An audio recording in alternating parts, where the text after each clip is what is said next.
Alright guys, we're breaking down some of these Lightfield Commander IDS Plus slugs here, 12 gauge, 3.5 inch.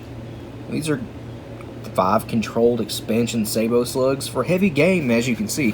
This is the most powerful 12 gauge slug, as far as I know, ever loaded. And yes, they are discontinued. Lightfield no longer manufactures any sort of hunting ammo. It's all less lethal, stuff like that, rubber slugs. I see them everywhere, but we don't have any interest in those. Maybe we'll test them out if you guys want to see it, but yeah, sadly they do not make these anymore. And from what I hear, the guy behind Lightfield has no plans to ever bring back hunting ammunition, which is kind of sad. If you happen to see this video, please at least bring these back.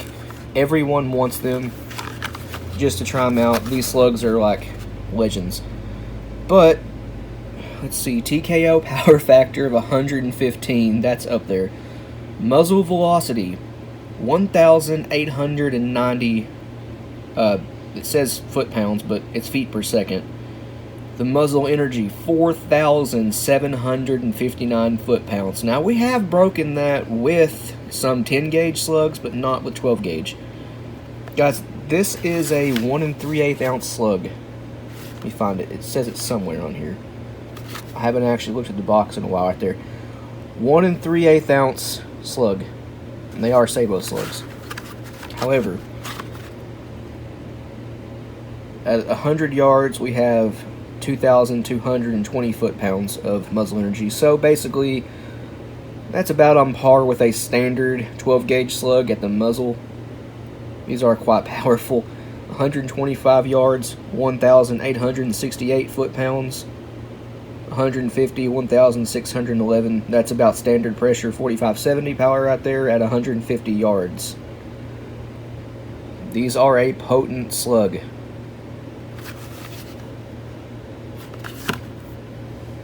So here's what the slugs actually look like. And yeah, I will be cutting one of these open. One of these two are very lightly rolled. This one is not it. They are not touching the crimp. So I'm fine with cutting it open. I actually do have the same Shadot hull these are loaded into. It's the exact same hull. And if you didn't know, yes, these are loaded into Shadot hulls. But here is the hollow point cavity.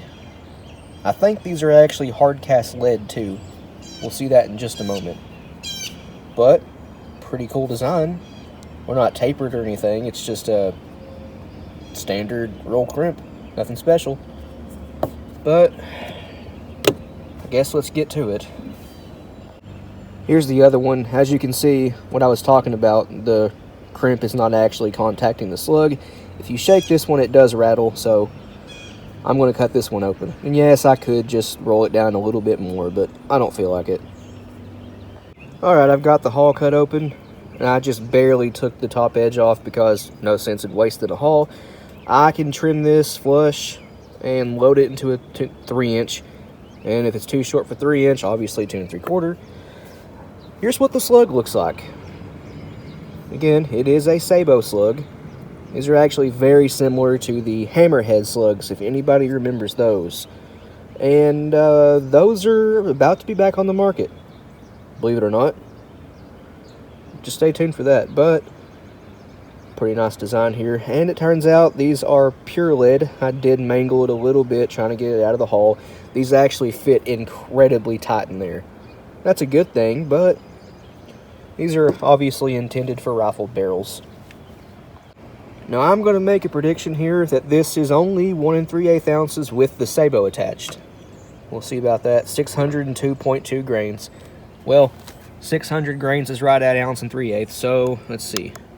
Roller of ounces. There you go. That is right at 1 3/8 ounces. So the slug itself is not actually that heavy. It's only that heavy with the Sabo. Here's a small portion of the powder it's loaded with. Now, to me, this looks like Alliance steel. It's probably not Alliance steel. And yes, I did just wash my hands and dry them before handling the powder. Didn't want to risk contaminating it, getting it greasy or anything like that. So no worries there. The powder is still good. Let's see how much it's actually charged with, though. So as you can see, I got every single little flake of powder out of this hull I possibly could. And we are at 52.2 grains of, again, what looks to be Alliance steel, but probably is not Alliance steel. But just for the sake of it, let's compare this to Alliance steel. I happen to have some. 52.4, I'm sure the wind affected the difference there. Yeah, it's the wind. It's 52.2 grains. Okay, so the left one is 52.2 grains of Alliance steel, this powder right here, and the one on the right is 52.2 grains of whatever powder that may be that came out of the Lightfield shell here. And as you can see, it takes up exactly the same volume, which really leads me to believe that it is Alliance steel. And as you can see here, they look completely identical. Is this Alliance steel? Who knows? Do not go trying to replicate this load with Alliance steel, because it might not be, even though it really seems like it is. So I have my wife helping me out here, but this is the powder that came out of the Lightfield shell, and here's the Alliance steel. Once again, they look identical. So I have the Slug actually taken apart. It's attached to a wad that's very similar to an azot wad. I don't think this is an azot though. Here's the sabot that sits around the Slug. And here's the Slug itself. Looks kind of like a mushroom shape. Excuse the slight deformity, I caused that. And it's a little oxidized too, making it kind of weird looking, but there it is. Let's see how much this weighs. Why not? I'm gonna guess this weighs 1.3 ounces. 530 grains, it's not even an ounce and a quarter. Let's see. It's 1.212 ounces. So, slightly under an ounce and a quarter. The sabot is just what's making it ounce and 3/8. As you can see, this is very heavy duty plastic. Quite thick. I'll try to do this one-handed, but the Slug just kind of snaps on like that. The sabot, I did it backwards actually, hold on. Doing this with one hand is no fun. There we go. So the Slug needs to go upside down. The sabot goes around the Slug like this. There you go. And then the whole thing attaches to the bottom of the wad. Like that.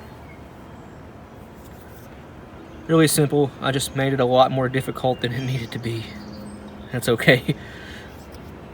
So, let's get this thing redressed again. Shadot Hall, the same one the Lightfield Slug came out of. Primers are the same between the two. The base wads are exactly the same. And the color and the rib texture on the hull is the same. This one just has a lot higher brass, which means nothing. Brass height means nothing. Here's what it looks like after re-rolling. You can see I've got a beautiful tapered edge on the top of this right here. And we have full contact with the Slug all the way around. I did that using a Reloaders Network 4-pin 12-gauge roll crimp tool, and the gap being to, well, this is 10 gauge, but I meant to grab the 12-gauge one. I grabbed the 10, but same difference, just a little bit bigger. Well, there it is. That's how I re-rolled it, and it looks great. If you're wondering why I use two different roll crimp tools, it's because the gap by itself creates a really tight, almost burned in roll, and I don't want to create any excess pressure with a load like this, so I did it with this one first. It creates standard, however really nice looking roll crimps, and then I just gave it a little bit of a taper with the BN2. That's it. Well guys, I think that's going to end this one here. We'll see you in the next one. Thanks for watching.